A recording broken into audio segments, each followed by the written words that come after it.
Welcome to my YouTube channel, One Race, the Human Race, All Human. Today is Sunday, January 2nd, 2022. Should be the descendants of slaves. Yeah, well, that would. Welcome to Jesus Stands for Love and Justice Ministries on this very first Sunday of the year 2022. Interesting discussion going on right here.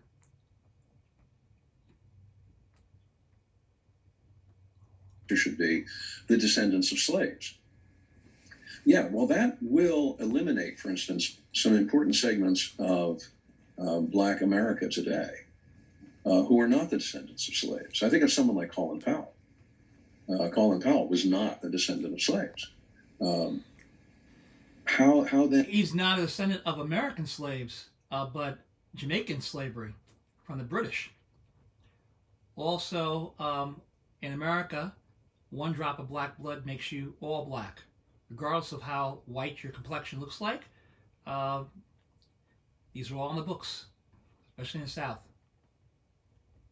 And how then do we deal with large numbers of Black people who would be excluded from a reparations settlement that way? And is that fair? That then leads into a related problem, and that is that in many cases, so many slaves were themselves the offspring of the slaveholders. Among the many crying injustices of slavery was the fact that slavery was a system of sexual oppression, and that slave owners raped and misused their female slaves, and the offspring of it were multiracial or biracial. Well, if you are the descendant of a slave. But we don't use that term in America. We use black or white. And I think Mississippi says one drop of black blood, regardless of generations, makes you black. Doesn't matter how white you look. Other states are like 1/8, 1/16, etc.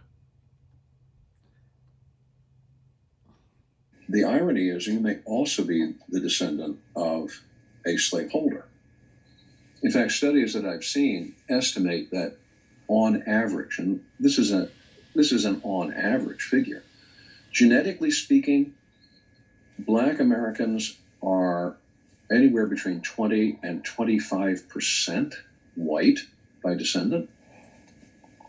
And that surprising and shocking statistic is itself a testimony to the widespread sexual exploitation that occurred under slavery.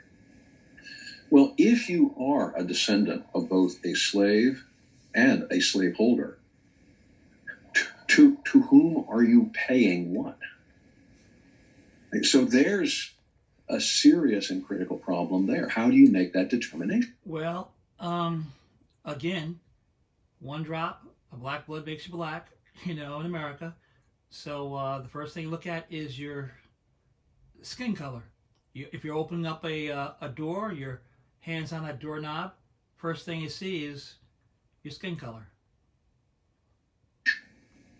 But I think the final problem that has to be confronted by reparations is, what about the Civil War?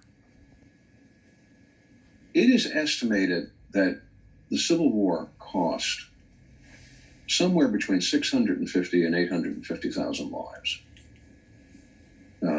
A mean has been established more or less around the figure of 750,000, but that's a mean. And statistically, there are variations in that. Of those Civil War related deaths, something on the order of 330 to 350,000 lives were lost in the Union cause. These were people who were fighting and dying to end slavery. And their lives are a price that were paid to end it, which is something that Lincoln captured in his second inaugural, when he talked about the price of the war and how this war was a judgment that was inflicted on both North and South for its complicity in slavery. And when Lincoln signed the Emancipation Proclamation, that made way for African American troops, African Americans, come in and help save the Union. look at Frederick Douglass's speeches, etc. And he said that every drop of blood drawn by the lash is being paid for by a drop of blood drawn by the sword. What is the value of those lives? How do we compute the value of those lives that were sacrificed, including the life of Abraham Lincoln himself? How do we compute the value of those lives and reckon it against the reparations bill? I don't know how to do that. But I also know I that think he's leaving out the African American soldiers that made up a major portion of the Civil War and were major fighters in the victory for the North. All life is important. And reparations is important, absolutely. And I submit to you that there are poor whites also should have also reparations. Okay, not just African Americans, but your poor whites. And not take that reckoning into your decision making about reparations.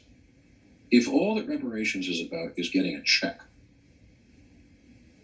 then my concern is that we have forgotten about the Civil War itself. And I have heard people say, I was at a reparations conference at Columbia University a number of years ago, where someone frankly stood up and said, all I want to know is who's going to write me the check. If that is the only consideration, then we have forgotten about the Civil War and the lives, black and white, that were lost in that war to eliminate slavery. So I ask, what is the reckoning for that? Good. He didn't mention soldiers, but he did say black and white, which is good. As well. These are questions which do not have easy answers, but these are the questions I think which have to be asked if what we're going to eventually come up with are honest answers. We're talking with Alan Gelzo here on Book TV. David in Mechanicsville, Virginia, you're on. Thank you. Good afternoon, Professor.